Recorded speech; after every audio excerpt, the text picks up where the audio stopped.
Hi friends, ഇന്നത്തെ എൻ്റെ video Karamana Anjaneya ക്ഷേത്രത്തിൽ എൻ്റെ ചെറുക്കുട്ടന് രാവിലെ ചോറൂണായിരുന്നു. അത് കഴിഞ്ഞിട്ടാണ് ആറ്റുകാലിൽ അമ്പലത്തിൽ നമ്മൾ പോയത് കേട്ടോ. അപ്പോൾ ആദ്യം കുഞ്ഞോവനെ ചേട്ടച്ചൻ തന്നെയാണ് ചോറ് കൊടുക്കണമെന്ന് മോൾ നേരത്തെ വിചാരിച്ച് വെച്ചിട്ടുണ്ടായിരുന്നേ. ഇവിടെ ആഞ്ജനേയൻ്റെ അവിടെ അങ്ങനെ ചെറുക്കുട്ടൻ്റെ അപ്പം സ്ഥലത്തില്ലാത്തതുകൊണ്ട് ചേട്ടച്ചനും അമ്മയും കൂടെ ഇരുന്നാണ് ചോറ് കൊടുത്തത്. ചെറുക്കുട്ടന് ഭയങ്കര ഹാപ്പി ആയിരുന്നു കേട്ടോ.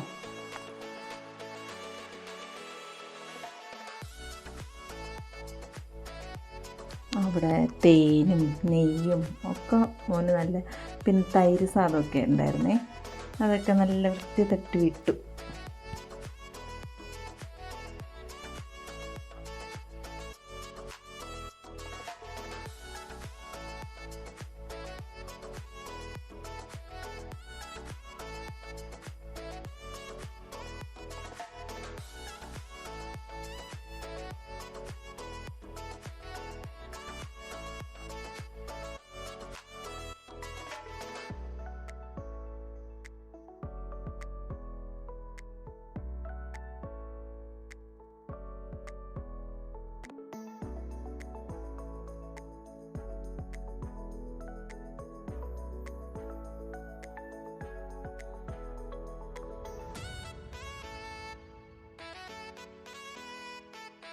അത് കഴിഞ്ഞ് അവിടെ വിളക്കെല്ലാം കത്തിച്ചതിന് ശേഷം നമ്മൾ തിരിച്ച് നല്ല ഹാപ്പി ആയിട്ട് തിരിച്ചിറങ്ങി. അത് കഴിഞ്ഞ ശേഷം നമ്മൾ ആറ്റുകാൽ അമ്പലത്തിലാണ് പോയത് കേട്ടോ. അവിടെ പോയിട്ട് അന്നദാനം കഴിച്ച് വിശേഷങ്ങളൊക്കെ കാണാം. വെയിലൊരു രക്ഷയില്ലല്ലോ. അതുകൊണ്ട് നമ്മൾ ഓട്ടോയിലാണ് പോകുന്നത്. ഇപ്പം വൈകിട്ട് നമ്മൾ ഓട്ടോ പോകേണ്ട, വണ്ടി എടുക്കാമെന്ന് വെച്ചാൽ അവിടെ മൊത്തം തിരക്കും, വണ്ടി വെക്കാനൊക്കെ പാട് കയറി നമ്മൾ വീണ്ടും ഓട്ടോയിൽ തന്നെ 2 പ്രാവശ്യം ഓട്ടോയിലാണ് പോകുന്നത്. അങ്ങനെ ചെറുക്കുട്ടൻ നല്ല ഹാപ്പി ആയിട്ടിരിക്കുകയാണ്. അവിടെയൊക്കെ ഭാരവാഹികളും പോലീസൊക്കെ ഭയങ്കര കാര്യമാണ് കേട്ടോ. ചെറുക്കുട്ടനെ വെച്ചുകൊണ്ട് നിൽക്കുമ്പോൾ കുഞ്ഞു കുട്ടികളെ വെച്ചുകൊണ്ട് നിൽക്കുന്നവരെയൊക്കെ പെട്ടെന്ന് കയറ്റി വിടാനും കാര്യങ്ങളൊക്കെ ആയിട്ട്, അന്നദാനം കഴിക്കാനും തൊഴാനും ഒക്കെ ആയിട്ട് നല്ല കെയറിങ്ങാണ് അവിടെ എല്ലാവരും. അവരെ വിളിച്ചാലും വേണ്ട, നമ്മൾ ക്യൂ നിന്ന് വരാമെന്ന് പറഞ്ഞിട്ട് അങ്ങനെ നിൽക്കത്തുള്ളൂ കേട്ടോ. ഞാനാണെങ്കിൽ വാവിനെ വെച്ചുകൊണ്ട് നിൽക്കുമായിരുന്നേ. മോളാണെങ്കിൽ ക്യൂവിൽ നിന്ന് അവിടെ എത്താറായപ്പം എന്നെ വിളിച്ചു. അങ്ങനെ ഞാനും കൂടി അവിടെ ചെന്നിട്ട് നമ്മൾ അന്നദാനം വാങ്ങിച്ചു കേട്ടോ. നമ്മൾ കുറച്ച് ലേറ്റായല്ലോ, ചോറൊക്കെ കൊടുത്തിട്ട് കുറച്ച് ലേറ്റായി കേട്ടോ.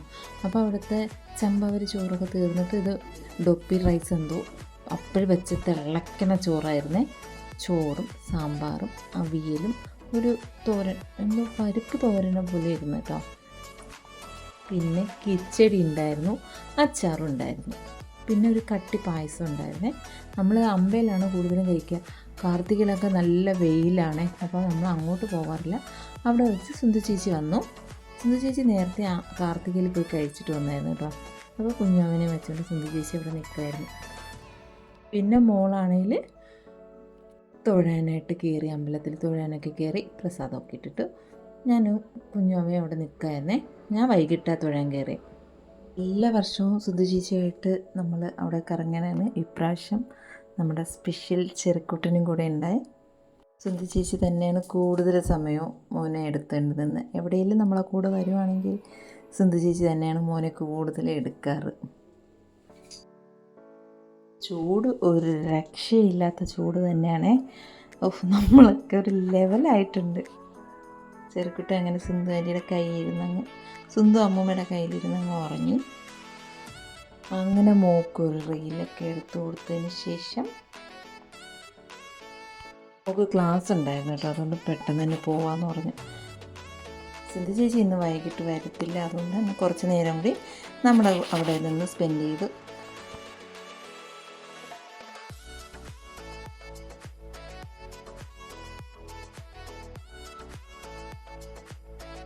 അടുത്ത വർഷം എൻ്റെ ചെറുക്കുട്ടൻ നല്ല വലുതായി ഓടിയൊക്കെ നടക്കും.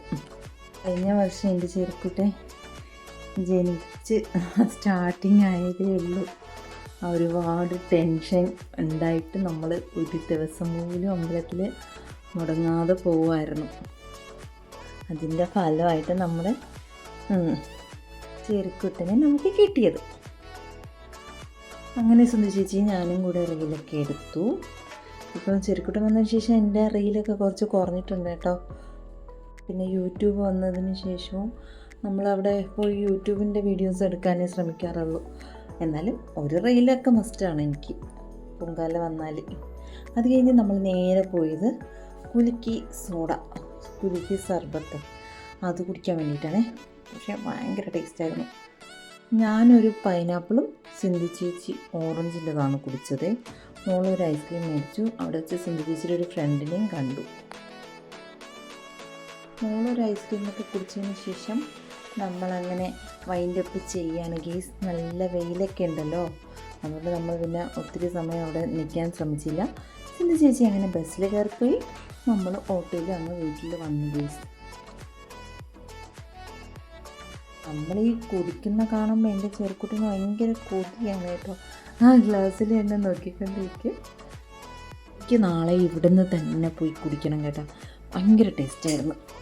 പക്ഷേ വേറൊരു കടയിൽ എനിക്ക് കുടിച്ചപ്പോൾ എനിക്ക് ഇത്ര ടേസ്റ്റ് തോന്നിയില്ല. പക്ഷേ ഇത് ഭയങ്കര ടേസ്റ്റ് തന്നെയായിരുന്നേ. അവിടെ ചെറുക്കുട്ടൻ ഞാൻ വോയിസ് കൊടുക്കാൻ നേരം നല്ല ലേറ്റായിട്ടാണ് കേട്ടോ വോയിസൊക്കെ. എനിക്ക് ഇത്രയും എഡിറ്റൊക്കെ ചെയ്ത് കിട്ടാൻ പാടായിരുന്നു. അത് വോയിസൊക്കെ കൊടുക്കാനും അതിൻ്റേതായിട്ടുള്ള പാടുണ്ടായിരുന്നു. അതിനുശേഷം നമ്മൾ വൈകിട്ട് പോയതാണ് കേട്ടോ അമ്പലത്തിൽ. ഞാനും മോനും ചെറുക്കുട്ടനും മോളും കൂടെ അവിടെ പോയി. മോനും കുറച്ച് ഇൻസ്റ്റാഗ്രാമിൽ പോസ്റ്റ് ചെയ്യാനായിട്ട് വീഡിയോസൊക്കെ എടുക്കണമെന്ന് പറഞ്ഞിട്ടുണ്ടായിരുന്നു. അതൊക്കെ എടുത്തു. അവിടെ നല്ല ലൈറ്റും അലങ്കാരങ്ങളൊക്കെ ആയിരുന്നേ. സമയത്തൊക്കെയാണ് നമ്മുടെ കുറേ പരിചയക്കാരെയൊക്കെ കാണാൻ പറ്റുന്നത്. അതൊരു പ്രത്യേക വൈബും ഫീലും തന്നെയാണ്. ആ പ്രാവശ്യവും ഞാൻ ഒരുപാട് പേരെ കാണാറുണ്ട് കേട്ടോ. എനിക്കത് ഒരുപാട് സന്തോഷമാണ്. ഇന്ന് ഞാൻ എൻ്റെ വീട്ടിനടുത്തുള്ള കുറച്ച് പേരെയൊക്കെ കണ്ടു, സംസാരിച്ച് അവിടെ കുറേ നേരം സ്പെൻഡ് ചെയ്ത് നിന്നു. പിന്നെ എൻ്റെ കൂടെ പഠിച്ചൊരു ചിത്ര എന്ന് പറഞ്ഞൊരു ഫ്രണ്ടിനെ കണ്ടു.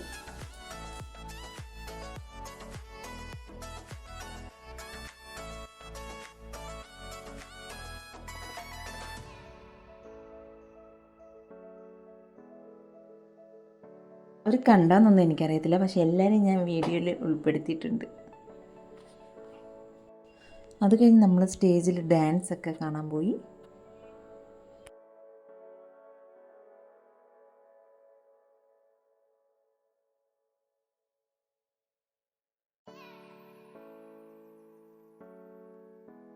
സ്റ്റേജ് പ്രോഗ്രാം കണ്ടു കഴിഞ്ഞ് അങ്ങനെ നടക്കാൻ പോയപ്പോഴാണ് നമുക്കൊരു ഫാമിലി ഭയങ്കര സന്തോഷമായിട്ടാണ്. കുറച്ച് ദിവസമായി കണ്ടിട്ടേ. ഇതാണ് രാജിയും സിദ്ധുമോനും ആദിയും രാജിയുടെ ഹസ്ബൻഡൊക്കെ കൂടി വന്നു കേട്ടോ. അങ്ങനെ ചെറുക്കുട്ടനെയൊക്കെ എടുത്ത് എല്ലാവരും ഭയങ്കര ഹാപ്പി. ഒത്തിരി ദിവസമായി കണ്ടിട്ട്. രാജി എന്ന് വെച്ച് കഴിഞ്ഞാൽ മോളുടെ ഒരു ചേച്ചിയെ പോലെയാണ് കേട്ടോ. എനിക്ക് ഒരുപാട് എന്ന് വെച്ചാൽ മോളുടെ പ്രഗ്നൻറ്റ് സമയത്തും ഡെലിവറി ടൈമിലൊക്കെ എനിക്ക് ഒരുപാട് മനസ്സിൽ ഒരുപാട് ശക്തിയൊക്കെ തന്ന് എന്നെ ഒരുപാട് സപ്പോർട്ട് ചെയ്ത ഒരു നല്ല മോളാണ് രാജി. എൻ്റെ ചെറുക്കുട്ടൻ വല്യമ്മ എന്നാണ് വിളിക്കുക. ഇനി വളർന്ന് സംസാരിച്ച് തുടങ്ങുമ്പോൾ വല്യമ്മ എന്നാണ് വിളിക്കുക. നമ്മളങ്ങനെയാണ് പറഞ്ഞു കൊടുത്തിട്ടുള്ളത്. അതൊക്കെ കഴിഞ്ഞ് നമ്മൾ കുറച്ച് നേരം ലൈറ്റൊക്കെ കണ്ട് നടന്നു.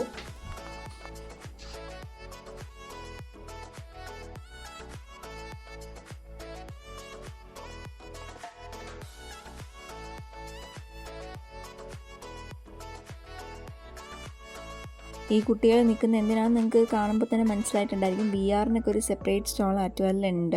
പിന്നെ കുലുക്കി സർബത്തിനായിരുന്നാലും ചായക്കായിരുന്നാലും ബജ്ജിക്കായിരുന്നാലും ഒട്ടും തിരക്ക് വരാത്ത രീതിയിൽ ഒരുപാട് കടകളുണ്ട് കേട്ടോ. ഇഷ്ടംപോലെ കടകളുണ്ട്. അപ്പോൾ അതുകൊണ്ട് ഒരു കടയിൽ തന്നെ ഭയങ്കര തിങ്ങി നിറങ്ങിയ തിരക്കോ അല്ലെങ്കിൽ ആളുകൾക്ക് നിൽക്കാൻ പറ്റാത്ത രീതിയിലോ അങ്ങനെയൊന്നുമല്ല. എല്ലാ കാര്യങ്ങളും ഭയങ്കര ഓർഗനൈസ്ഡ് ആയിട്ടാണ് ഇത്തവണ പൊങ്കാലയിൽ ചെയ്തിരിക്കുന്നത്. പിന്നെ ഈ കമ്മൽ മാലയൊക്കെ ഉണ്ടല്ലോ ഭയങ്കര ബഡ്ജറ്റ് ഫ്രണ്ട്ലിയാണ്. ഇന്നലെ ഞാൻ പറ്റിക്കപ്പെട്ടു. കാരണം ഒരു 250 പറഞ്ഞ് 230 തന്നു. പക്ഷേ ആ സംഭവം ഇവിടെ 150 ഉണ്ടായിരുന്നുള്ളൂ ഇന്ന് വാങ്ങിയപ്പോൾ. വേറെ ആളുടെ അത് എനിക്ക് ഭയങ്കര ഒരു നഷ്ടമായിട്ട് തോന്നി. സെയിം സംഭവം. അപ്പോൾ അതിലെനിക്ക് ഭയങ്കര വിഷമമായി. പക്ഷേ ഇവിടെ റേറ്റ് കുറവായതുകൊണ്ട് ഞാൻ ഒരു 3 നെക്ക് പീസ് വിത്ത് ഇയറിങ്സ് വാങ്ങിയിട്ടുണ്ടായിരുന്നു. പിന്നെ കുറച്ച് നേരം സ്റ്റേജ് പ്രോഗ്രാമൊക്കെ കണ്ടതിന് ശേഷം കുലുക്കി സർബത്ത് കുടിക്കാമെന്ന് വിചാരിച്ചു. കുലുക്കി സർബത്തിൽ ബൂസ്റ്റ് മിൽക്ക് സർബത്തായിരുന്നു ട്രൈ ചെയ്തിട്ടുണ്ടായിരുന്നത്.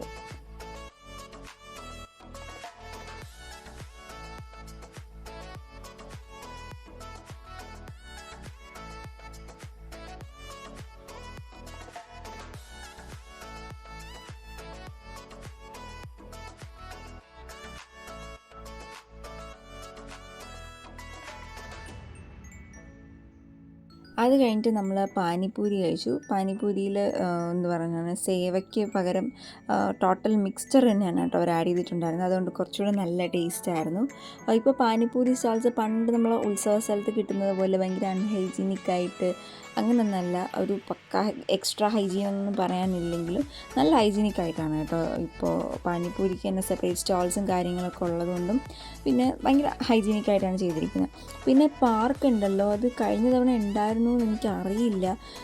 ഞാൻ എൻ്റെ കുഞ്ഞിലെയൊക്കെ ഈ ഗ്രൗണ്ടിൽ ഇതേപോലത്തെ ഈ എന്താ പറയുക, ഈ സ്വിങ്ങിൻ്റെയും ട്രെയിനിൻ്റെയും ഒക്കെ പാർക്ക് ഉണ്ടായിരുന്നു എൻ്റെ കുഞ്ഞിലേക്ക്. അപ്പോൾ ഞാൻ എൻ്റെ കസിൻസുമായിട്ടൊക്കെ അതിൽ പോയിട്ടുണ്ട്, കയറിയിട്ടുമുണ്ട്. പക്ഷേ ഒരുപാട് ദിവസമായി ഇങ്ങനെ പാർക്ക് ആറ്റുകാലിൽ കണ്ടിട്ട്. അപ്പം കഴിഞ്ഞ തവണ ഉണ്ടായിരുന്നു, അത് ഇത്തവണ വീണ്ടും വന്നാണോ എന്നറിയത്തില്ല. പിന്നെ ഈ ഒരു ഗെയിം കളിച്ചു കേട്ടോ. അതിൻ്റെ ആ ഒരു ഇതെന്ന് പറഞ്ഞു കഴിഞ്ഞാൽ 6 ബോൾ തരും. ആ 6 ബോളും ഓരോ നമ്പറിലിടണം. ആ നമ്പർ എല്ലാം കൂടെ അവസാനം കൂട്ടി നോക്കുമ്പോൾ 18 എന്ന് പറയുന്ന സംഖ്യയിൽ തൊട്ട് മുകളിലോട്ട് വരികയാണെങ്കിൽ ആ ഓരോ സംഖ്യയുടെ നേരെ ഇരിക്കുന്ന ബാക്കിലിരിക്കുന്ന ഓരോ ഗിഫ്റ്റ് നമുക്ക് കിട്ടും. അങ്ങനെ എനിക്ക് 20 വന്നത്. ഈ 6 എന്നുള്ള സംഖ്യയിൽ നമ്മൾ 6 പ്രാവശ്യം 6 തന്നെയാണ് ബോൾ വന്ന് നിൽക്കുന്നതെങ്കിൽ നമുക്ക് ഫ്രിഡ്ജ് കിട്ടുമെന്നാണ് പറയുന്നത്. അപ്പോൾ എനിക്കൊരു പ്ലാസ്റ്റിക് ഒരു ബേസിൻ പോലെ, ഒരു കുഞ്ഞു ബേസിൻ പോലെ ഒരു സംഭവം കിട്ടി.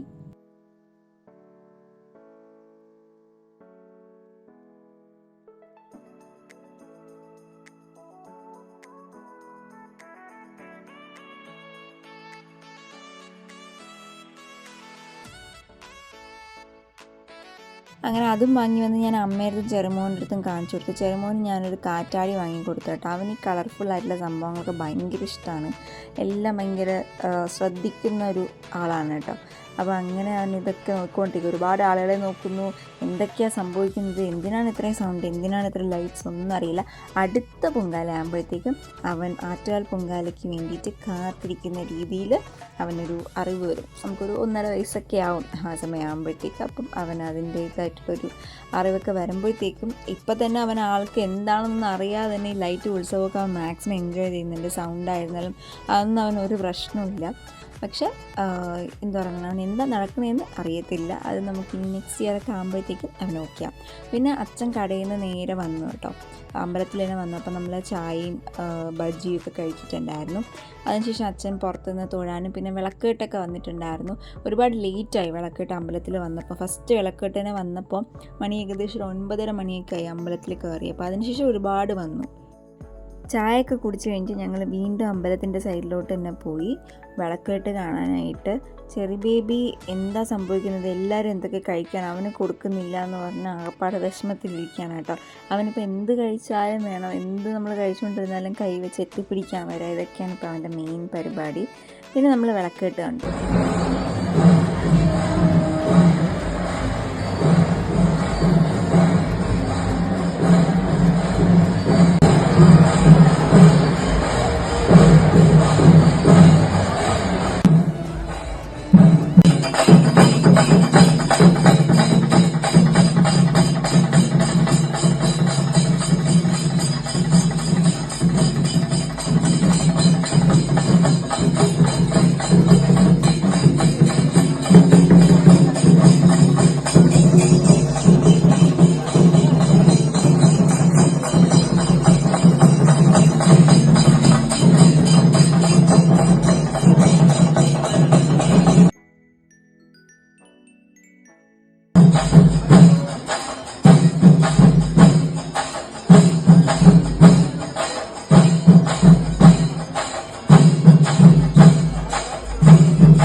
പിന്നെ കുറച്ച് നേരം അവിടെ ഇരുന്ന് ചെറിയ ബേബിനെയും കൊണ്ട് അങ്ങോട്ടും ഇങ്ങോട്ടൊക്കെ നടന്ന് കുറച്ച് ഫോട്ടോസൊക്കെ എടുത്തതിന് ശേഷം ഞങ്ങൾ വീട്ടിലേക്ക് തിരിച്ചു. വീട്ടിലെത്തിയപ്പോൾ തന്നെ മണി രാത്രി 10:30 അപ്പോൾ എല്ലാവർക്കും വീഡിയോ ഇഷ്ടപ്പെട്ട ലൈക്ക് ചെയ്യുക, അഭിപ്രായങ്ങൾ കമൻറ്റ് ചെയ്യുക, മാക്സിമം എല്ലാവർക്കും ഷെയർ ചെയ്ത് കൊടുക്കുക. ഇനി 3-ാം ഉത്സവ ദിവസമായിട്ട് കാണാം കേട്ടോ. അതുവരേക്കും ബായ്.